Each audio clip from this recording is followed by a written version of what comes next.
শীতের সিজন মানেই নানান ধরনের পিঠা খাওয়ার সিজন। আজ আমি একদম নতুন ধরনের একটা পিঠার রেসিপি নিয়ে আসছি, তাও আবার তেজপাতা দিয়ে। তেজপাতা দিয়ে আবার পিঠা হয় নাকি? হ্যাঁ বন্ধুরা, ঠিকই শুনেছেন। আজ আমি তেজপাতা দিয়ে পিঠাগুলো কিভাবে বানাচ্ছি আপনারা ভিডিওটা স্কিপ না করে দেখতে থাকুন। আশা করি আপনাদের খুবই ভালো লাগবে। আর ভালো লাগলে রেসিপিটা সবার সাথে শেয়ার করে দিবেন, যাতে সবাই এইভাবে করে পিঠাগুলো বানিয়ে খেতে পারে।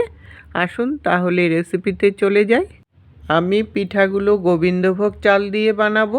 আপনারা ইচ্ছা করলে যে কোনো চাল দিয়েই বানাতে পারেন। আর গোবিন্দভোগ চালেরটাও আলাদা একটা গন্ধই আছে, তার জন্য পিঠাগুলোও খেতে খুব ভালো লাগবে। আর চালটাকে 1 ঘন্টা মতো ভিজিয়ে জল ঝরিয়ে আমি ছড়িয়ে রেখেছিলাম, তার জন্য একদম শুকিয়েও গেছে, ঝরঝরা হয়ে গেছে। এখন এটাকে মিক্সিতে নিয়ে গুঁড়ো করে নেব। গোবিন্দভোগ চালের গুঁড়ো তো বাজারে কিনতে পাওয়া যায় না, তাই বাড়িতেই এইভাবে করে গুঁড়ো করে পিঠাটাকে বানানোর জন্য চেষ্টা করলাম। আপনারা ইচ্ছা করলে কেনা চালের গুঁড়ো দিয়েও কিন্তু পিঠাটাকে বানাতে পারবেন। চালগুলোকে গুঁড়ো করে নিয়ে এখন চালনির মধ্যে চেলে নেব, যাতে একটুকু দানা দানা না থাকে। আর যেগুলো দানা দানা থাকবে ওগুলোর সাথে আবার চালগুলো মিলিয়ে এইভাবে করে গুঁড়ো করতে হবে। পুরোটা চাল আমি এইভাবে করে গুঁড়ো করে নেব। এখন কড়াই বসিয়ে 2 বাটি জল দিয়ে দিলাম।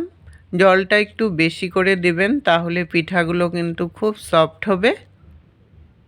আর স্বাদ অনুসারে নুন দিয়ে দিলাম। জলটা যখন একটু গরম হয়ে আসলো তখন এটার মধ্যে 1 চামচ ঘি দিয়ে দিলাম। ঘিটা দিলে পিঠাগুলো আর হাতেও লেগে যাবে না, কড়াইতেও কিন্তু লেগে যাবে না। যখন জলটা পুরোপুরি ভালো করে ফুটে উঠলো তখন এটার মধ্যে আমি 2 বাটির থেকে একটু কম চালের গুঁড়ো দিব। জলটা একটু বেশি দিবেন, চালের গুঁড়োটা একটু কম দিবেন, তাহলে পিঠাগুলো কিন্তু সফট হবে। চালের গুঁড়োটা দিয়ে ভালো করে মিশিয়ে নিয়ে তারপর 10 মিনিটের জন্য ঢাকা দিয়ে রাখবো, তাহলে চালের গুঁড়োটা সুন্দর করে ফুলে উঠবে। এদিকে এটা ঢাকা থাকা অবস্থাতেই আমি পাতাগুলোকে রেডি করে নেব। কতগুলো তেজপাতা নিয়েছি, কাঁচা তেজপাতা। আর এই কাঁচা তেজপাতা কিন্তু বাজারেও কিনতে পাওয়া যায়। পাতাগুলো যেন একটু বড় বড় হয় সাইজের, সেরকম ধরনের পাতা নিলে পিঠাগুলো একটু বড় বড় হবে আর দেখতেও তখন সুন্দর লাগবে। এখন বড় বড় সাইজের পাতাগুলোকে বেছে ভালো করে ধুয়ে নেব, কারণ তেজপাতাতে কিন্তু অনেক ধুলোবালি থাকে।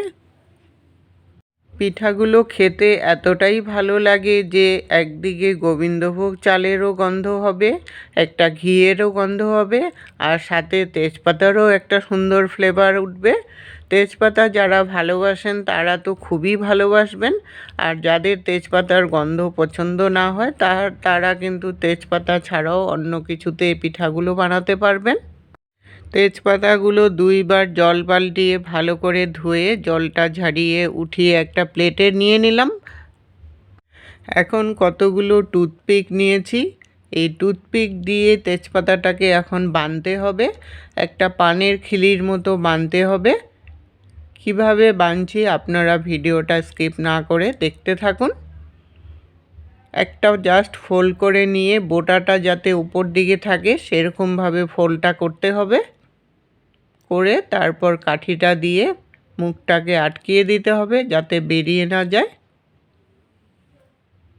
চালের গুঁড়োটা ঢাকা থাকা অবস্থাতেই এই প্যাকেটগুলোকে আগে থাকতেই রেডি করে নিতে হবে, তাহলে পিঠাগুলো বানাতে কিন্তু খুব একটা বেশি সময় লাগবে না। সবগুলো প্যাকেট এইভাবে করে বানিয়ে আগের থেকে রেডি করে নিলাম। এখন চালের গুঁড়োটা কড়াই থেকে নামিয়ে বাটিতে নিয়ে ভালো করে এটাকে মাখতে হবে। আর একদম গরম থাকা অবস্থাতে এটাকে মাখতে হবে, তাই হাতে গরম লেগে না যায় তার জন্য ঠান্ডা জলের মধ্যে হাতটাকে চুবিয়ে চুবিয়ে ভালো করে মাখতে হবে। আর এই কাজটা কিন্তু গরম থাকা অবস্থাতেই করলেই পিঠাগুলো কিন্তু খুব সফট হবে। 5 মিনিটের মতো এইভাবে করে মেখে একদম নরম ডো একটা রেডি করে নিলাম। ডোটা কিন্তু একদম সফট হতে হবে, তাহলেই পিঠাগুলো খুব ভালো হবে। আগের থেকে বানানো নারকেলের পুর এটা, গুড় দিয়ে বানিয়েছি, আপনারা ইচ্ছা করলে চিনি দিয়েও বানাতে পারেন। এখন ডোর থেকে অল্প অল্প করে চালের গুঁড়োটা নেব আর তেজপাতার ভিতরে একটু চেপে চেপে ঢুকিয়ে মিডিলটাকে একটু গর্ত করে দেব। গর্ত করে নিয়ে তারপর নারকেলের পুরটা অল্প অল্প করে নিয়ে গোল করে ফুকোটার মধ্যে ঢুকিয়ে দেব, দিয়ে উপর থেকে একটু ঢাকা দিয়ে দেব চালের গুঁড়োটা দিয়ে। ঢাকা দিয়ে চাপিয়ে চাপিয়ে দেবেন, না হলে এটা খুব সুন্দর হবে না। চাপিয়ে তারপর তেজপাতার ডাঁটিটাকে ভিতরে ঢুকিয়ে দিলেই পিঠাটা একদম রেডি হয়ে যাবে। খুবই সহজ পিঠাগুলো বানানো। আমি আরেকটা বানিয়ে দেখাচ্ছি। অল্প অল্প করে নিয়ে তারপর ফুকোটার মধ্যে ঢুকিয়ে দিলাম, তেজপাতার খিলিটার মধ্যে ঢুকিয়ে নিয়ে গর্ত করে দিলে তারপর পুরটাকে ঢুকিয়ে দেবেন। ঢুকিয়ে উপর থেকে চালের গুঁড়ো দিয়ে চাপিয়ে পুরটাকে বন্ধ করে দেবেন, তাহলেই পুরটা ভিতরে ঢুকবে সুন্দর করে। তারপর তেজপাতার মুখটা আটকিয়ে দিবেন। এইভাবে করে সবগুলো পিঠা রেডি করে নিতে হবে আগের থেকে, তাহলে পিঠাগুলো বানাতে কিন্তু খুব তাড়াতাড়িও হয়ে যাবে। এখন আগের থেকে একটা সসপ্যানে জল বসিয়েছিলাম, জলটা কিন্তু একদম ফুটে গেছে। তার উপরে একটা জাজরি দিয়ে দিলাম। জাজরিটার উপরে এখন পিঠাগুলো দিয়ে দিবেন সাজিয়ে সুন্দর করে, একটু ফাঁক ফাঁক করে দিয়ে দিবেন, তাহলে পিঠাগুলো সুন্দর করে হবে। আর একসাথে কিন্তু অনেকগুলো দেবেন না, যেটুকুন জায়গা হয় সেইভাবেই করে পিঠাগুলো বানাতে হবে। সবগুলো পিঠা দিয়ে তারপর 10 থেকে 15 মিনিট এটাকে বয়েল করলেই পিঠা একদম রেডি হয়ে যাবে। 15 মিনিট পরে ঢাকনাটাকে উঠিয়ে নিলাম। পাতাগুলোর কালারটা কিন্তু একদম চেঞ্জ হয়ে গেছে, মানে পিঠা একদম রেডি। নামিয়ে ঠান্ডা করে নিতে হবে, ঠান্ডা না করলে এটা খুলতে অসুবিধা হয়ে যাবে। সবগুলো পিঠা ঠান্ডা করে নামিয়ে নিয়েছি, একটা খুলে দেখাচ্ছি কেমন হয়েছে। আমার এই পিঠার রেসিপিটা আপনাদের যদি ভালো লেগে থাকে লাইক দিয়ে সবার সাথে শেয়ার করে দিবেন। এতক্ষণ সঙ্গে থাকার জন্য আপনাদেরকে অসংখ্য ধন্যবাদ বন্ধুরা।